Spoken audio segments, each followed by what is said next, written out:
All right.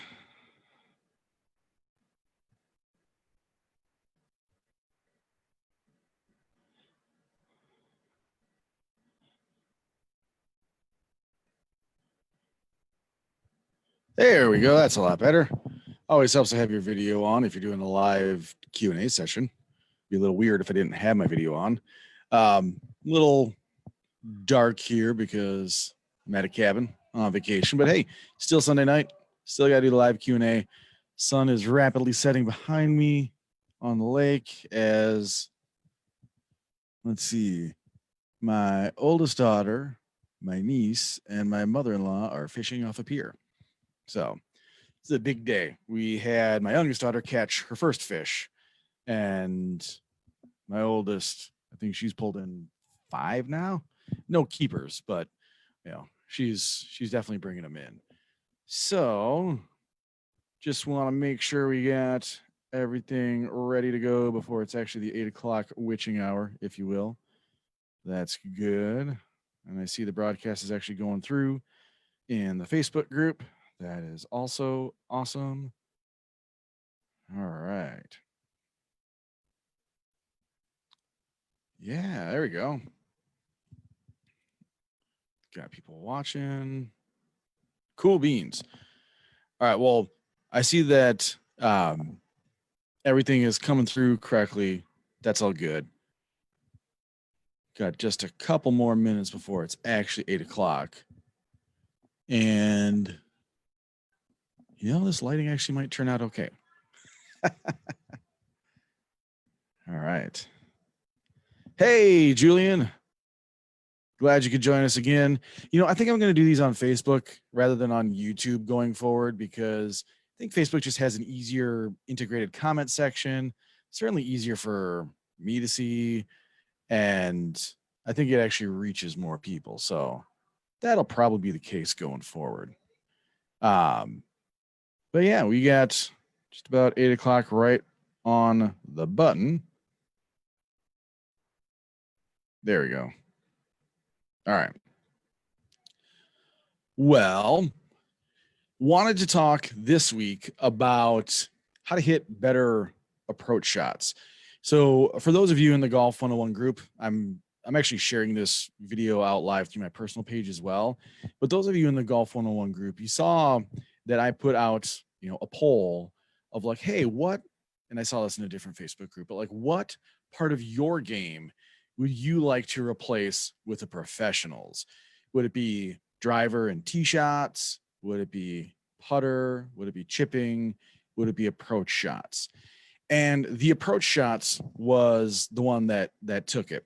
So that's why we're talking about it here and in this session. And I want to speak to this from a largely kind of broad brush strokes, very much a beginner basic type of viewpoint. And that is really to kind of increase your consistency of contact because if you're struggling with your approach shots and you're missing the greens, if you have inconsistency in contact, it's just going to be so incredibly difficult to even string together any type of real pattern that you have. So that's why I want to look at it kind of from this beginner standpoint. And we're gonna go into this almost like you would like tiptoeing towards the deep end in a pool. So looking at our process here from a beginner standpoint, in order to get more consistent contact, we have to make sure that we're really, really, really, and I'm sorry if you've heard this 8,000 times from me before, controlling the low point of the swing. Now, the reason why we want to be concerned about the low point of the swing is because the low point is what should be actually sending the ball out. If we drift backwards in our low point or in our backswing, we are moving the low point backwards with us. So it's a big, it's a big adjustment to have that low point drift backwards. And then for you to somehow get it back to middle and have everything line up correctly. And really when it comes down to having that consistency in contact, you can actually derive this directly from the word consistency. consistency means the same way every time or as close to possible every time. And, there's no way that you're going to hit the same shot every single time in golf. We know that. But consistency in our contact and consistency in our process, for me, is all about removing variables from the swing. And I'm going to give these couple tips that I have in mind. And yes, I think they are most applicable to higher handicap golfers, but there's something that like I just kind of pulled out of the back of my head and started using in my game probably about I want to say 4 to 6 weeks ago.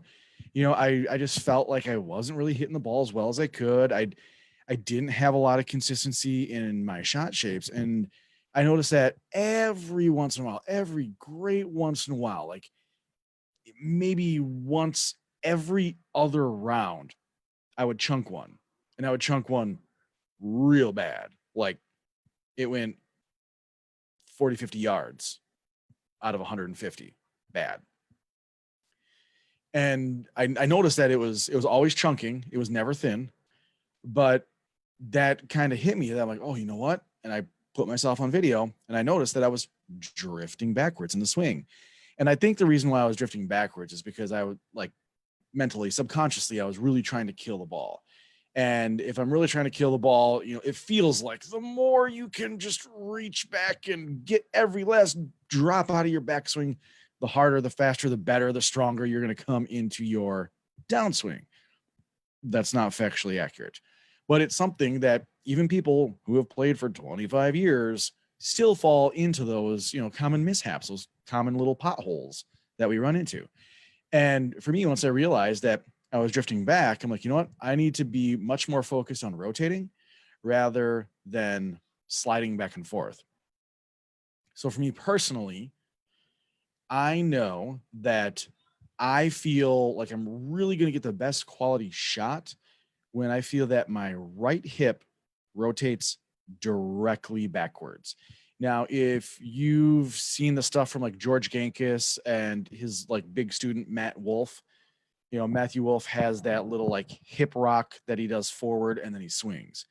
And if you look at a lot of George Gankis's Instagram and stuff like that, you see he really works hard on getting people to rotate like their right pocket to be like directly behind their spine. And that's basically what it was for me, is that I really had to focus on getting my right hip to rotate directly backwards. And that concept might be hard for you to really kind of get that into your swing if you're a newer golfer, if you're a higher handicapper. And I see, Jimmy struggled with this, very much in his last round yesterday. So yeah, I mean, right there with you. But to get that right hip to come directly backwards, it's kind of an awkward feeling. I mean, a lot of times when you're changing your swing, it's kind of an awkward feeling. But specifically, when you try and get that right hip to rotate backwards, it can throw off your balance. A lot of times your weight will go towards your heels, and that'll make you kind of fall away from the ball, and it might get you some shots out on the toe. But this is something that we can do without a club, without a ball. I mean, you can do this with a door frame. That's all you need is a door frame to practice this. So what you do is you put your left foot up against the door frame, cross your arms in front of your chest, and you just, you take your golf stance with that left foot, like your left ankle, right even with that door frame, and you just rotate backwards and focus on feeling that right hip go directly backwards. And when I teach, the way I teach is I always like to say you over exaggerate so you can regress to the mean. So the over exaggeration of this left foot as a right-handed golfer, left foot up against the door frame, hands across the chest, just turning backwards for your backswing. The over exaggeration of this is to feel your butt cheeks actually touch that door frame. And that is what happens when you really focus and pronounce that right hip coming directly backwards. So try that. Just take your stance and have your foot up against a door. I mean, it could be anything. It could be door. If you're at the golf course and you're trying this, you get out of your car, just go stand next to one of your front tires and do this. Just take your stance, foot up, your left foot up against the tire, and take a backswing, with your hands across your chest, just rotate backwards. But you want to feel like as you're rotating backwards, your butt is actually touching that side of the car, or like I was saying before, the door frame. Because what this gets you to do is when you rotate that hip directly backwards, it keeps you a lot more focused and rotating around a single point rather than swaying backwards and drifting that low point backwards and really, really screwing up all of those shots, where you're trying to get back to that impact position. And it causes a lot of issues when you drift back. We want to see a very solid singular rotation. So that is, for me, that's the way that I think about it, but it's because I'm more of an advanced player. If you're a newer golfer and you're really, really struggling with all these different consistency issues, and I say newer golfer, but if you're a higher handicap, if you're a golfer who's struggling more, then what I would say is, rather than, if this just doesn't quite jive, if you don't get it, if it doesn't feel right, or it feels too weird to implement right away, as a very, very basic rule of thumb, and this is something that you will eventually grow out of, but honestly, like I said, I was having these issues. I kind of went back to this about 4 to 6 weeks ago, and it has helped me incredibly. I've picked up like a half a club in distance with my irons, and I've been able to get a lot more consistent in terms of finding the middle of the face with my driver, which means I don't have to try to kill the ball to get the distance that I'm accustomed to. So what it is, and this is again, super broad brushstroke, but you want to feel like with irons, and well, honestly, let's say it this way, with anything that's not your driver, you want to feel like at address, about 65% of your weight is on your front foot. And then what you're doing is you're doing that rotation around your front foot. So you want to keep that weight right there. You don't want to have your weight a little bit on your front foot, and then as you come back, you see this big sway back like this. No, you want to have that weight on that front foot, and then you want to feel like you're rotating around that center of gravity that you've now created on your front foot. What this does is it allows you to, like I said before, not sway, but it also provides you the opportunity to hit a descending blow on the golf ball much more consistently. And when you talk about hitting shots heavy, hitting shots thin, not getting as much distance out of your irons, trying to get your irons to go up in the air more, these are all things that come from solid contact with a descending blow. So we're coming down onto the ball. Now, if we're doing that with everything but the driver, take a wild guess at what I would tell you to do with your driver. Well, let's think about the difference before I give you the answer of how you impact the ball with your irons and your fairway woods and your rescue clubs versus your driver. Irons, we want to hit down on them. Driver, we want to hit up on. So instead of having our weight 60%, maybe 65% on our front foot and hitting down, oh, fish alert. We got another fish caught behind us. Instead of hitting down like we do with our irons, we actually want to have it's called a positive angle of attack for your driver. So you want to hit up on the driver. That way you get more lift, you get more carry, and it's a better transfer of energy into and through the golf ball. So as you can probably imagine, you want to have your weight 60 to 65% on your back foot with the driver. What this does is this helps you kind of angle your shoulders. You're like your left shoulder. Again, I'm a right-handed golfer, so I'm saying my left shoulder gets angled a little bit higher up because of that, which also aids in the positive angle of attack, the hitting up on the golf ball. And then what we want to do is, again, just rotate around that right foot, that back leg. Again, I'm a right-handed golfer, so it's my right foot. If you're a lefty, you would be rotating around your left foot at this point. And the real key here is don't try to kill the ball. Because if you do this and you're trying to kill the ball, it's going to go haywire in a hurry. So whatever you do to get a smooth tempo to your swing, this is really what we're looking for. For me, for my daughters, I taught them to kind of sing in their head from Mary Poppins, Chim Chimney. So they come back, they go Chim Chimney, and they come down, Chim Chimney. So it's nice and steady, Chim Chimney, Chim Chimney. It's a waltz rhythm is what it is. So it's like 1, 2, 3, 1, 2, 3. And you just want that kind of steady rhythmic beat in your head, and you want to transfer that through into your golf swing. Now, if you're a person that struggles with having a smooth rhythmic swing, the other thing you can do is hum while you're swinging. And the idea here is that if you hum while you swing, you are going to notice a lot more if you are really putting extra emphasis and kind of getting all herky-jerky into the ball. So if you're, really trying to kill it and you're swinging, it's going to be, and you're going to hear that big spike in the pitch of your hum. But if you're doing it smooth and fluidly, it's going to be much more of a steady, smooth pitch. So, and everybody's going to hear a little bump right around impact, but the calmer the bump in your pitch, the more smooth and rhythmic and fluid your swing is.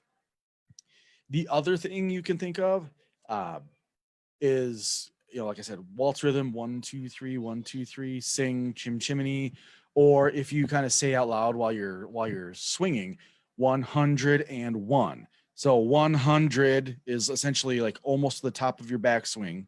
The word "and" is that little transition, and then 1 brings you down into impact.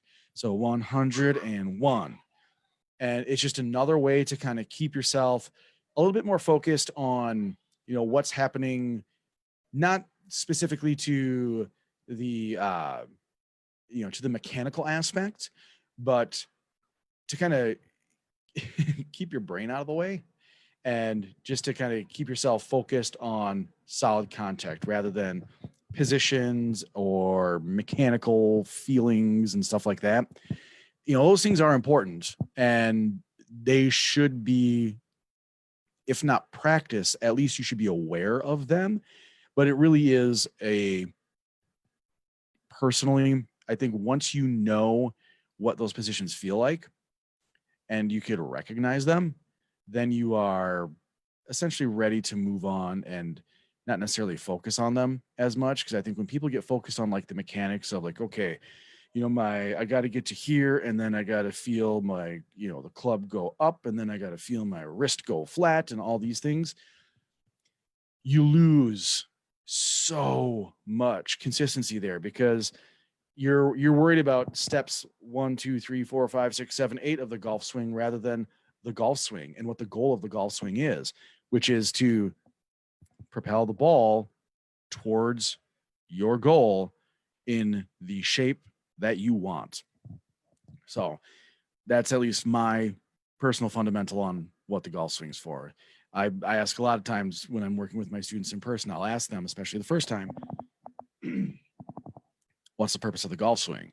And a lot of times I get to hit the ball at the hole. And really, I want people to think a little bit more abstract because the purpose of the golf swing is not always to hit the golf ball at the hole. If you've got massive wind right to left, you don't want to hit the golf ball at the hole because then you're going to miss way left. Or maybe that it's been really, really dry. Like in Wisconsin here, it's been super dry. So a lot of the courses, you can bounce onto greens. So you don't want to hit it all the way to the hole. You want to hit it to like the front edge of the green and let it roll back. So there's a different purpose to the golf swing. But when we're talking about approach shots specifically, because that was kind of the main focus of people who answered that poll that I put up in our group, we can get there by being more consistent in our low point. And one of the ways we can do that is with our approach shots, just having and keeping. Very important that you keep 65% of that weight on the front foot.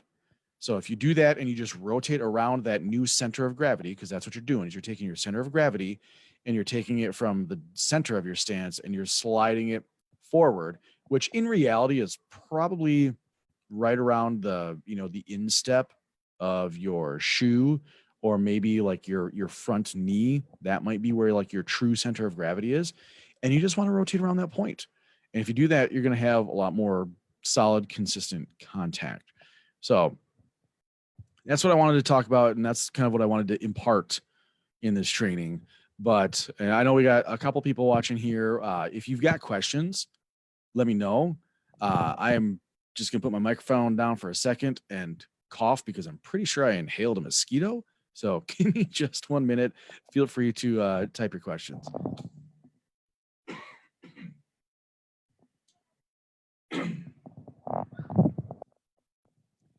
So this kind of goes along with, if we're thinking about consistency of contact, another way you can get consistency of contact is to shorten your swing.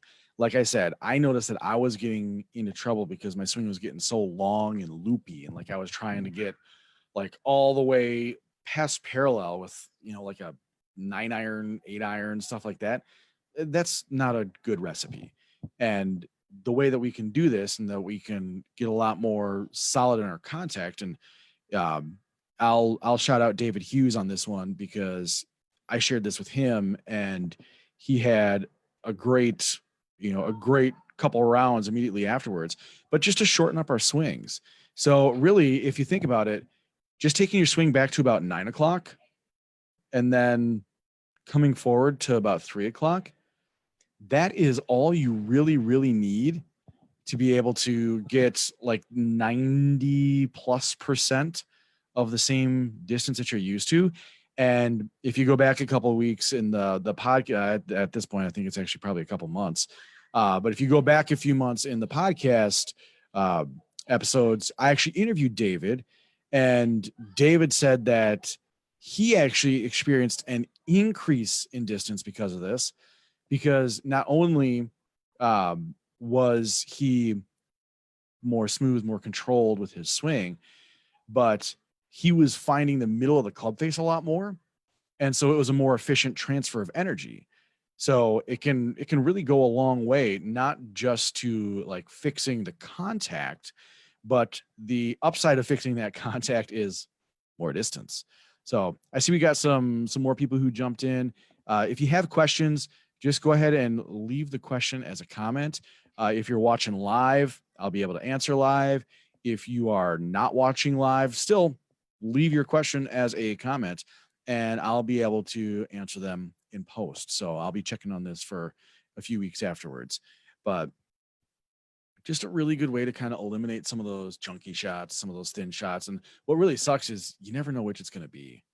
You get into those situations and you don't know if it's going to be a thin shot with like a wedge that ends up going 20, 30 yards over the green, or if it's going to be one that, you pull up this massive like pork chop of turf that ends up, 30, 40 yards short of the green, or hell, maybe even less than halfway.